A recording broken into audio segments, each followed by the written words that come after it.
Okay, so Teya started reading the freaking books before we all got a chance to even start. But I decided, even though I haven't started reading them, my chin's kind of bothered me today. Anyways, that I am going to read you one of my favorite chapters from this book, even though I have not started again yet. But, so we're doing Sorcerer's Stone, and I believe you have the British version, which is... Anyways, so this is chapter 8. And you want to definitely have read this chapter because I'm about to read it to you. Before you look at this video. Or you could... this is how you're reading. Okay. There! Look! Next quote. Where? Next to the tall kid with the red hair. Wearing the glasses? Did you see his face?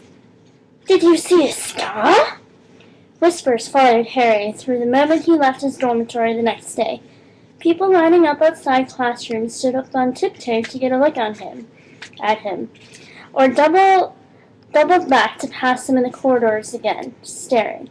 Harry wished they wouldn't, because he was trying to concentrate on finding his way to classes. Oh, sad. There were 142 staircases at Hogwarts. Wide, sweeping ones, narrow, rickety ones, and some that led all the way somewhere different on a Friday. Oh, that's interesting. Some with a vanishing step halfway through that you had to remember to jump over. Then there were doors that wouldn't open unless you asked politely. Weird. Or tickled them exactly in the right place. And doors that weren't really doors at all, but solid walls, just pretending. It was also very hard to remember where anything was, because it all seemed to move around a lot. The people in the portraits kept going to visit each other, and Harry was sure that the coats of armor could talk. Lovely, lovely. Okay. The ghosts didn't help either. It was always a nasty shock when one of them glided suddenly through the door you were trying to open. Nearly Headless Nick was always happy to point new Gryffindors in the right direction, but Peeves the Poltergeist was worth 2 locked doors and a tripped staircase if you met him and you were late for class. He would drop waste paper baskets on your head, pull rugs from underneath your feet, pelt you with bits of chalk, okay, or sneak up behind you, invisible, grab your nose, and screech, "Got your conks, conk." Never heard that word before. Even worse than Peeves, if it was possible, was the caretaker, Argus Filch. Harry and Ron managed to get on the wrong side of him their very first morning. Filch found them trying to find their way through a door that unluckily turned out to be the entrance to the out-of-bounds corridor on the 3rd floor. Oh no!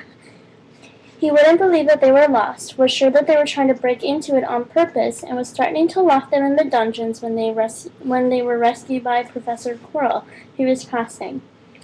Filch owned a cat named Mrs. Norris, a scrawny, dust-colored creature with bulging lamp-like eyes, just like Filch's. Awkward! She patrolled the corridors alone. Break a rule in front of her, just put one toe out of line, she'd whisk off for Filch, who would appear, wheezing, 2 seconds later. Filch knew the secret passageways of the school better than anyone, except perhaps the Weasley twins. So true! And could pop up as suddenly as any of the ghosts. The students all hated him, and it was the dearest ambition of many to give Mrs. Norris a good kick. I don't like cats, so I like that. Anyways. And then once you had managed to find them, they were the classes themselves. There was a lot more to magic, as Harry quickly found out, than waving your wand and saying a few funny words. They had to study the night skies through their telescopes every Wednesday at midnight and learn the different names of the stars and the movements of the planets. Dear! 3 times a week they went out to the greenhouses behind the castle to study herbology. With a dumpy little witch named Professor Sprout, where they learned how to take care of all the strange plants and fungi, and found out what they were easily used for, or what they were used for. I add words when I read sometimes out loud, sorry. Anyways. Easily the most boring class was History of Magic, which was only taught by a ghost. Professor Binns, a very old, very old indeed, and he had fallen asleep in front of the staff room fire, gotten up the next morning to teach, leaving his body behind him. Nice. Ben streamed on while they scribbled down notes, like names and dates, and got Emmerich the Evil and Ulrich the Oddball mixed up. Professor Flitwick, the charms professor, was a tiny little wizard who had to stand on a pile of books to see over his desk.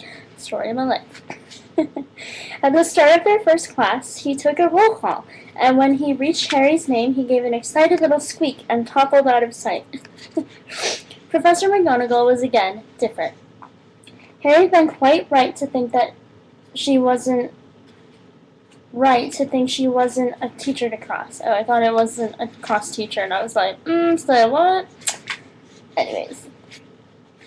Strict and clever, she gave them a talking to the moment they sat down in her first class. Transfigurations is some of the most complex and dangerous magic you will study at Hogwarts, she said. Anyone messing around in my class will leave and not come back. You have been warned. She changed her desk into a pig and back again. They were all very impressed and couldn't wait to get started, but soon realized that they were going to be changing the furniture into animals, or they weren't going to be changing the furniture into animals, for a very long time.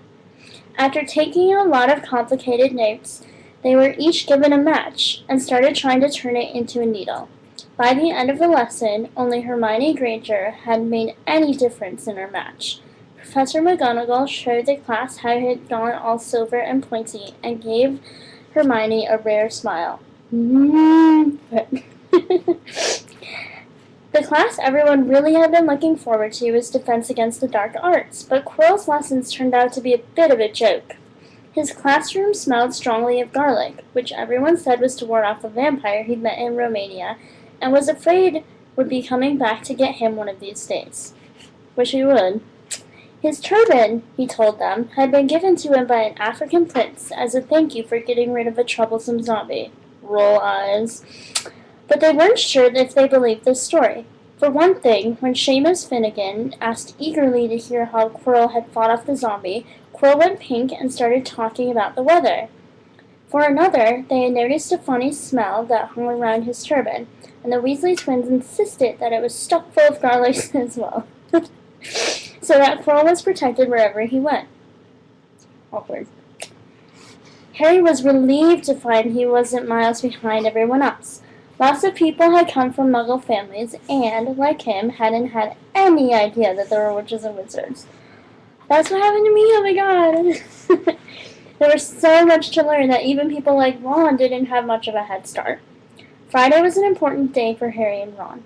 They finally managed to find their way down the Great Hall for breakfast without getting lost once. Whoop, whoop.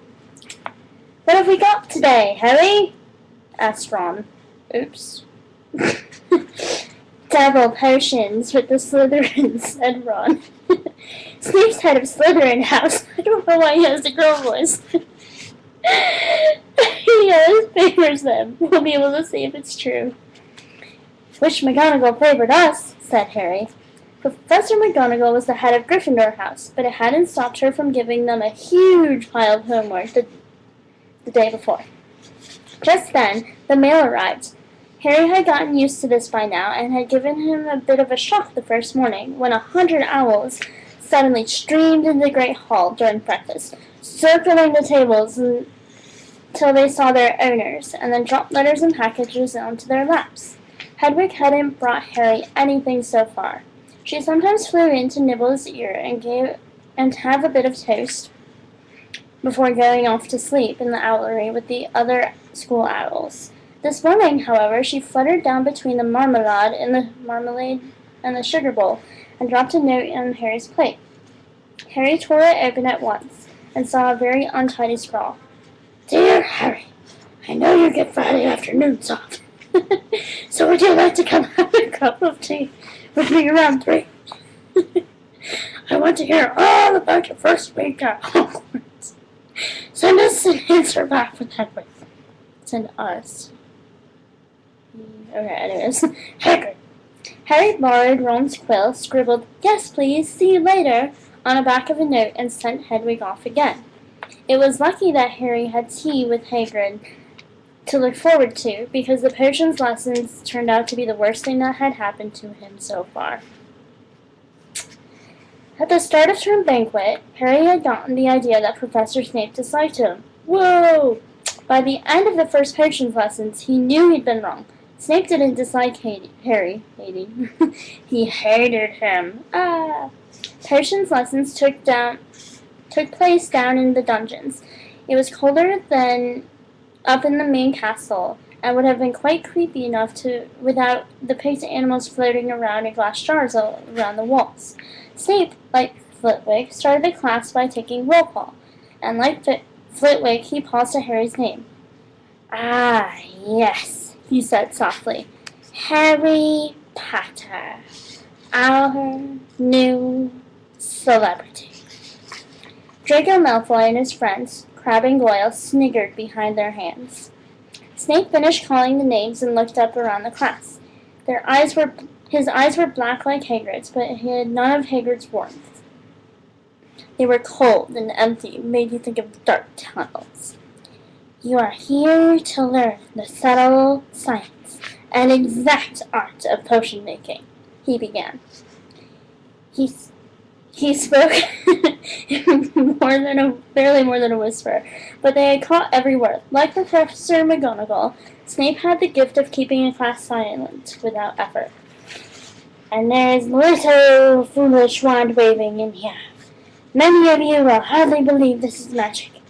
I don't expect you will really understand the beauty of the softly simmering cauldron with its shimmering fumes, the delicate power of liquids that creep through human veins, bewitching the mind, ensnaring the senses. I can teach you how to bottle fame, brew glory, even stopper death, if you aren't as bunch of dunderheads as I usually have to teach. More silence followed the speech. Harry and Ron exchanged looks and raised eyebrows. Hermione Granger was on the edge of her seat. She looked desperate to start proving that she wasn't a dunderhead.